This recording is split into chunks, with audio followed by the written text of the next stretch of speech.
Hello, my dear friends, photographers, as well as travelers. This is my episode 11 and the series 3 of my introduction to Fort and Palace of Rajasthan. Welcome back, and today I'm going to share with you another very interesting fort. It's called Junagrah Fort, located in Bikaner of Rajasthan.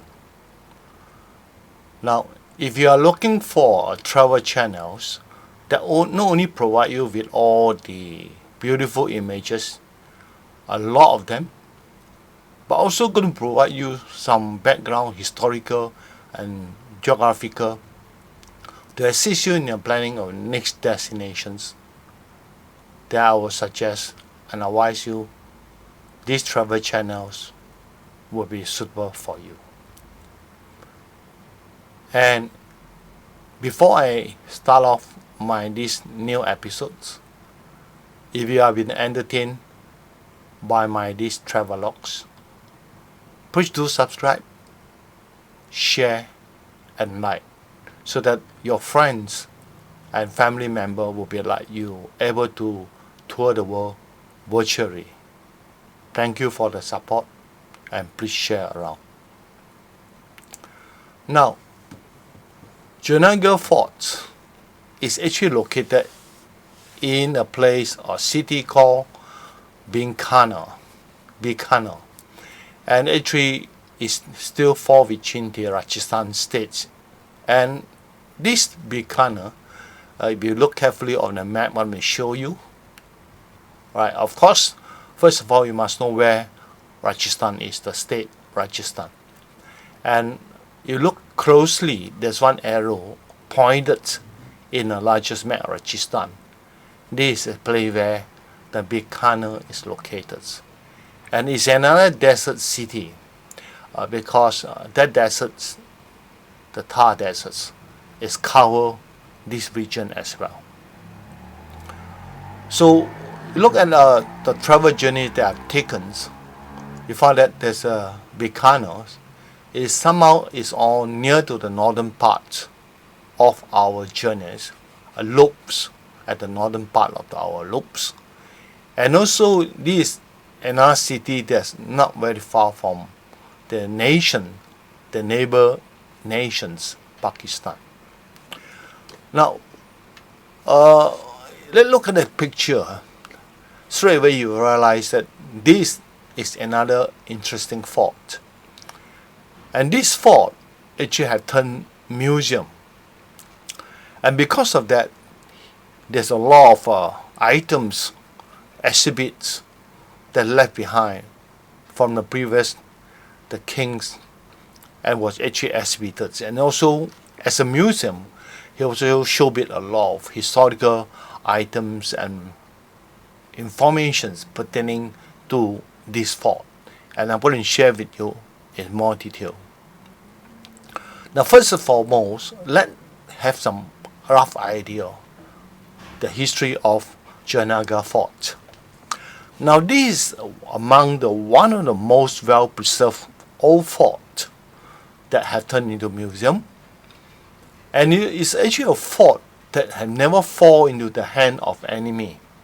They mean that this fort have never been conquered by its enemies.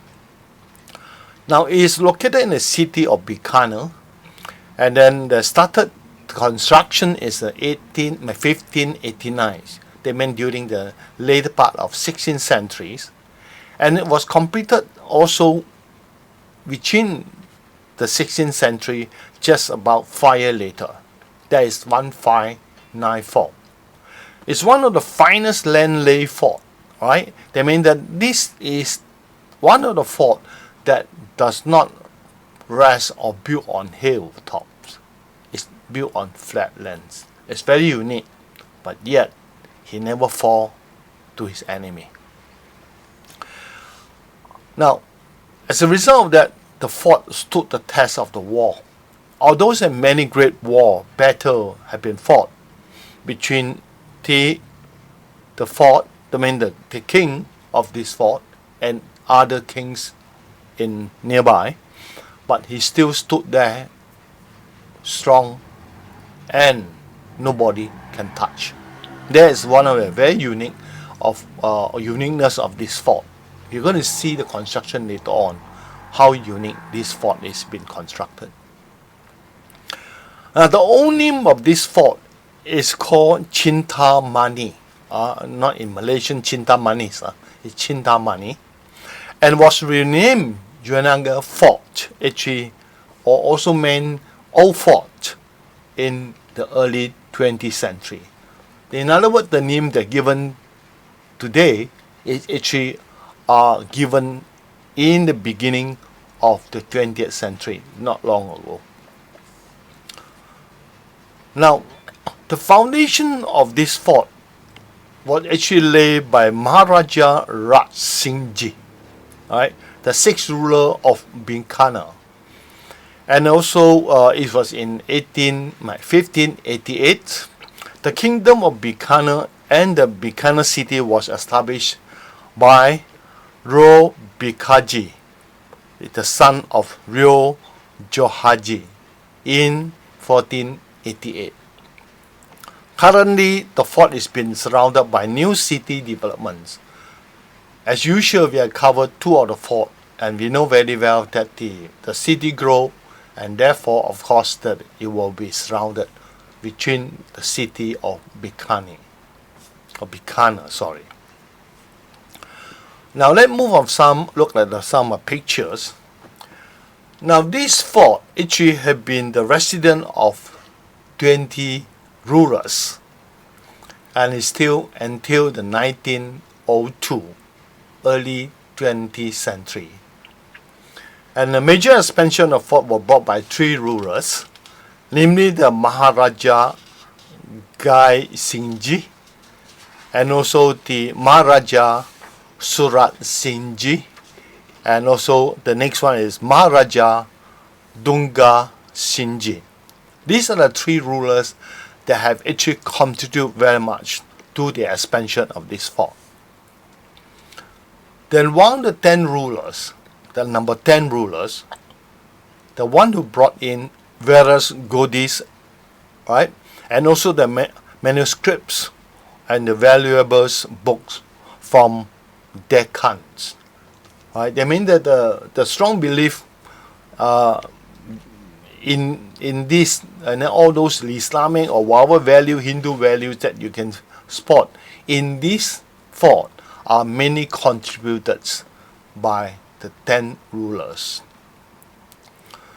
And the fort was finally open to ruler because it's actually not only is a fort, it's actually a palace. It's open to visitor in the 1963. It's not long ago, and have the best collection and artifacts used by the rulers, and also have excellently exhibited the architectures of the last few centuries with luxurious interior decoration. Here I want to stress is the luxurious interior decoration that you are expected to see, and you will very much surprised and how beautiful of this decoration you can find in this museum fort. So therefore, because of this, this Junagrah Fort collectively with 6 other great fort in Rajasthan have acquired the UNESCO World Cultural Heritage Sites in the year 2013. In other words, the award of UNESCO World Heritage Sites are awarded in collectively for all the 7 forts, and Junagrah Fort is one of them.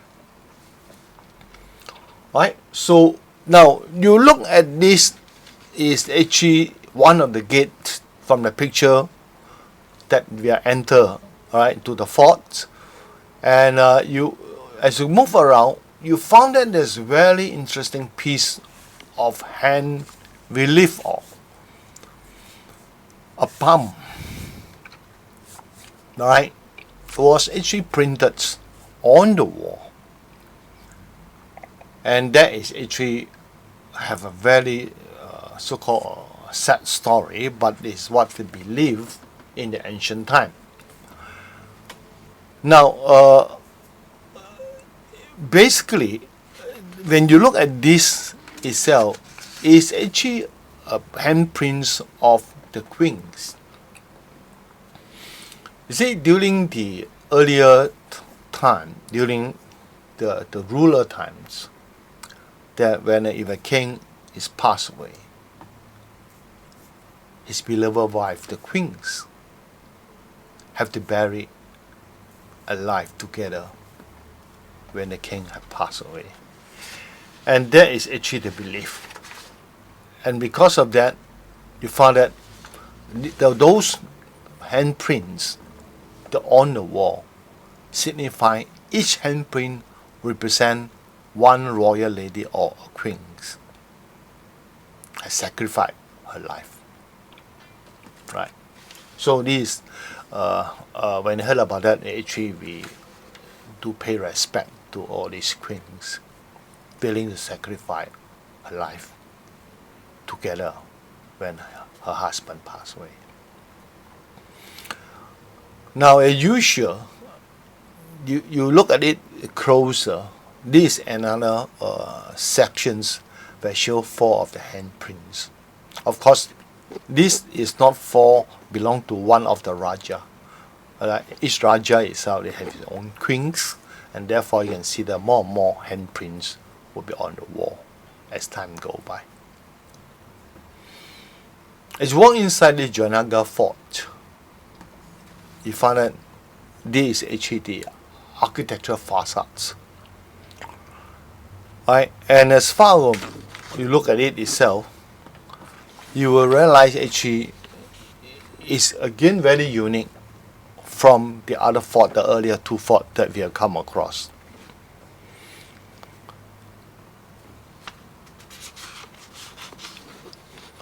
As usual, the one form of best of defense is still to build a fort that's a many layer of internal wall. And that means that you have to pass through many gates. And in this case, you realize actually why this fort is never lost, fall into the hand of the enemy, because of quite a number of gates you had to pass through before you get actually access to the inner part of the fort.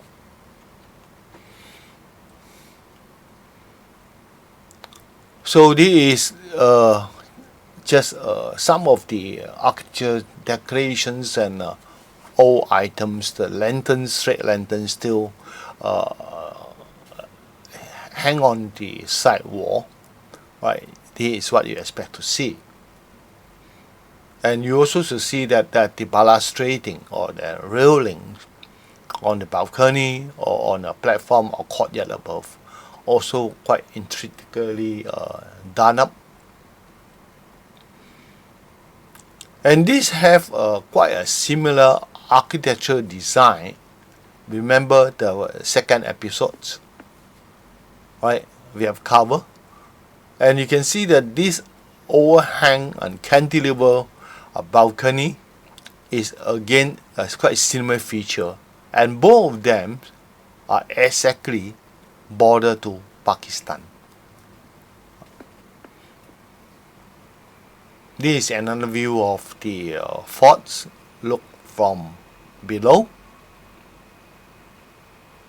and of course this museum fort or complex, museum complex, it housed many palaces, and because of that, you start realize actually when we go inside itself, we have to follow certain guided path. Otherwise, you can get lost because it's considered quite a big fort. And also, they don't allow you to roam around. In fact, the tour are arranged in such a way that there are certain specific entry point, there are certain specific exit point. So, and then you have to follow the flow to complete the tour. Of course, there are also other parts of a fort that are not open to publics. Right. So, just look at this is the exterior of the palace building, because they have been stayed by many rulers. So you can expect that there are quite a number of palaces, buildings, palaces. This is one of the courtyard inside this fort, and this uniquely you see the color of the building facade. Well, in front one you look at it's a reddish, while the back one is whitish in color. And these are also attributed to the different time zone, different era of construction, because as mentioned earlier, there was major expansion by three main rulers. So in the course of their expansions, the architecture style also have changed. Likewise, the color scheme of the facade also have changed. So sometimes you can just, by the color of the building, can able to distinguish that is the actually different phase of expansions to this fort. This another view.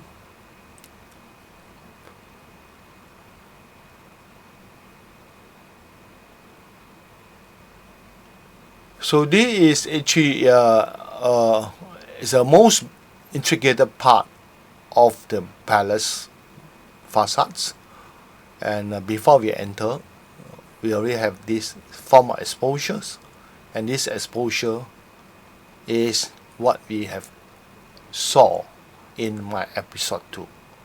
The facade is almost similar, if not identical.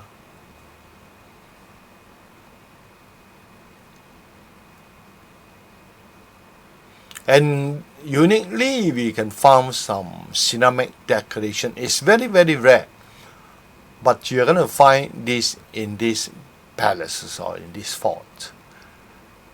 In most part of India, the use of ceramics as a form of decoration is not common.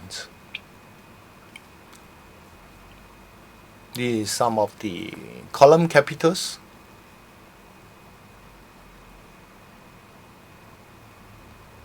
Just amount and look at the architecture style. And again, from this picture, you can see that the arch shape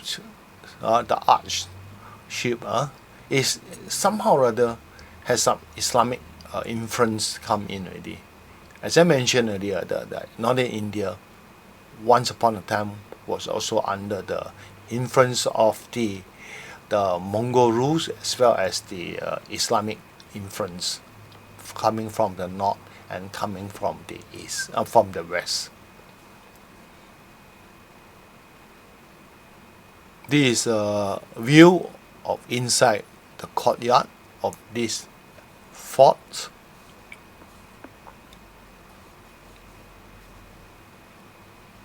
This is a shot that I've taken inside and through the screen, and as far as concerned, it gives me quite a nice effect to the pictures. This is another scene shooting out from the building toward the window area. So this is another courtyard.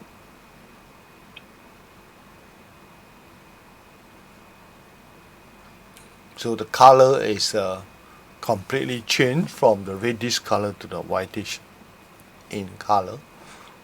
It's under different phase of expansions. Some or other they still retain the architecture style. Only the base of material used is probably have changed. This is one of the corridor, very interesting corridor, and you can look at it itself. Not only the carvings on the wall along the corridor, particularly the uniqueness is actually this ceiling of this long corridor. These and other corridors equally breathtaking.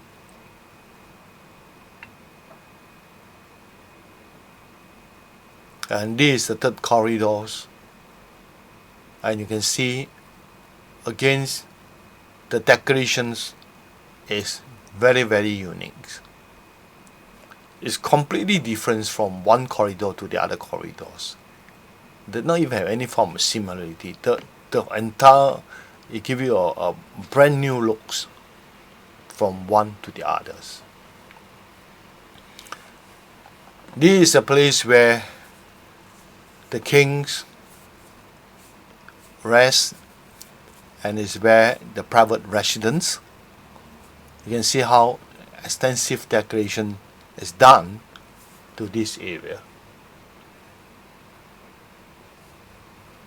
This is looking from the front, and a closer look of it.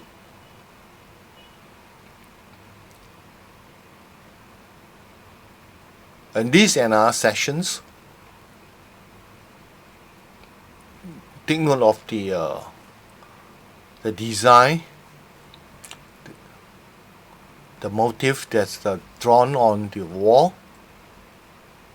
And this is the rooms where the king rests.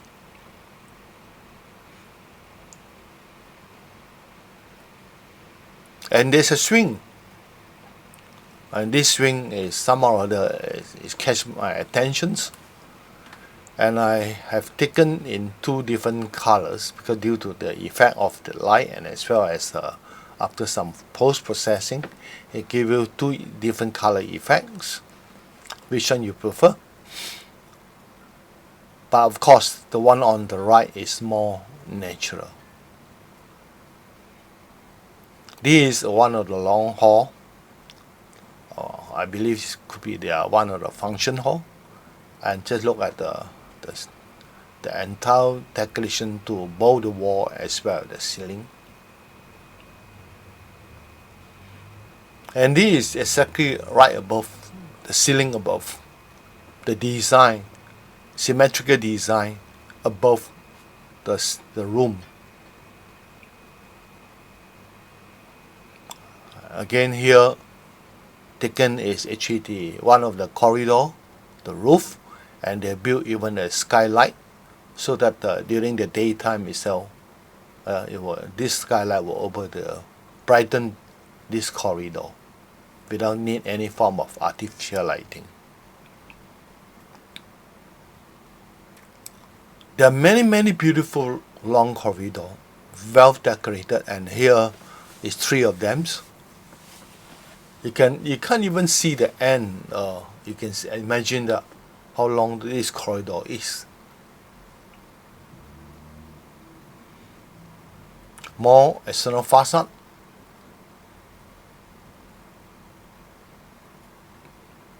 This is actually again another courtyard. This fort have a lot of internal courtyards. And this will deemed to be one of the most beautiful courtyards.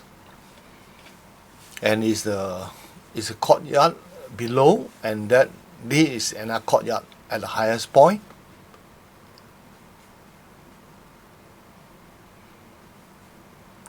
And in these rooms, the ceiling is constructed of timber inlay. This is very unique. The timber ceiling dominates the design in this room. A closer view of that, of the ceiling. Look right above.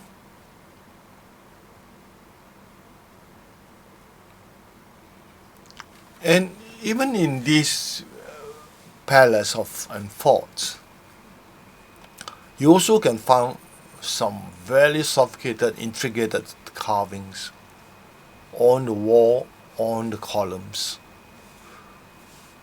and as shown in these pictures. As you move out from just now, the king residence, and you move on, again you have to come to another courtyards before enter to another rooms or another buildings. Then you come to another courtyard. So you can see that in this forts itself, you are not only linked by corridor, but at the same time, when you move from one building to the other, you have to pass through some long corridor. And at the same time, you also were landed into courtyards. And this courtyard, they actually have been well defined and classified into like public courtyard and private courtyards. So those courtyards that is for the ruler, the kings, and the family and the royal family, then in this case normally is confined to their family people, the royal family. But then there are certain courtyard actually meant to be for the officer and the government officers to come and they can go in. So as usual, quite typically you can find that in those old fort and palaces itself, they have private courtyard and public courtyards.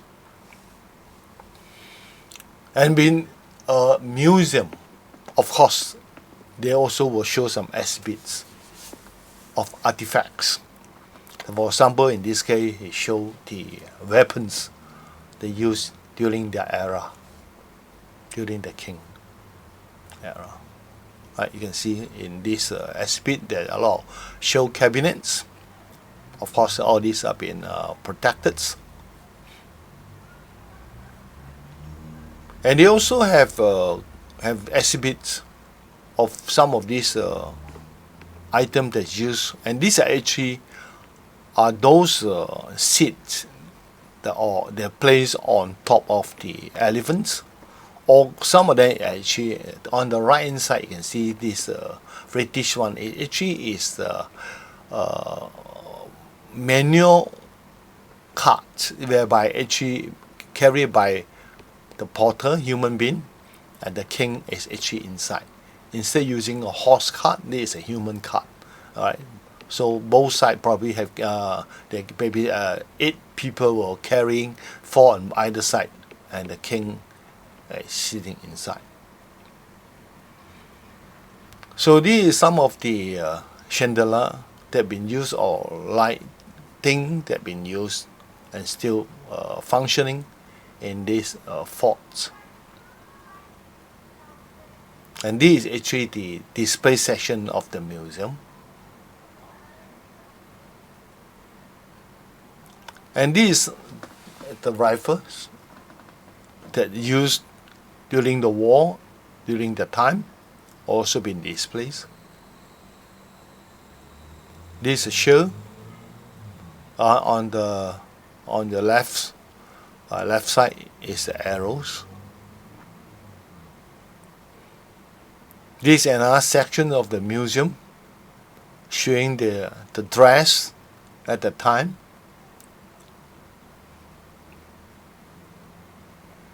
And surprisingly, there's a plane, and have this is actually the British airplane.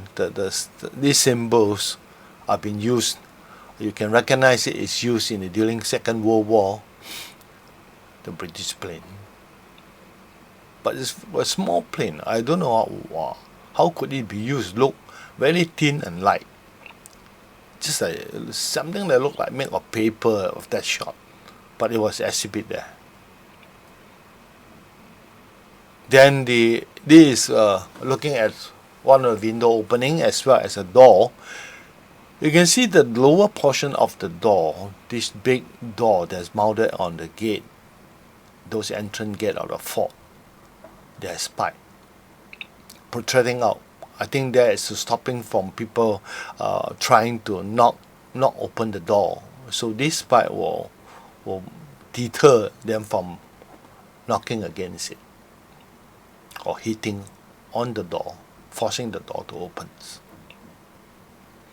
So this is about this fort. And I realized actually this fort itself is among other fort, its only uniqueness is still they have a much emphasis on some of the interior finishes, but at the same time, what we can really see is actually the exhibit. Unfortunately, I can't really take a picture on every exhibit because the time given to visit this fort are pretty short. But I can promise you, the next fort that I'm going to introduce to you will be again an eye-openings to most people. So please, thank you for staying with me today for just a short episodes on the series 3 of the Fort and Palace series to Rajasthan. So today is on the 12 episodes, 3 months exactly after I launched my first YouTube. I'm glad that I have a lot of friends supporting me, but at the same time I hope that I can get more support to give me the encouragement to produce more interesting episodes of my travelogues to share around the world to all my friends, photographers and travelers. So your sharing and subscribing of my channel is most welcome and deeply appreciated. So I shall see you again in the coming weeks, and thank you very much for viewing. Bye.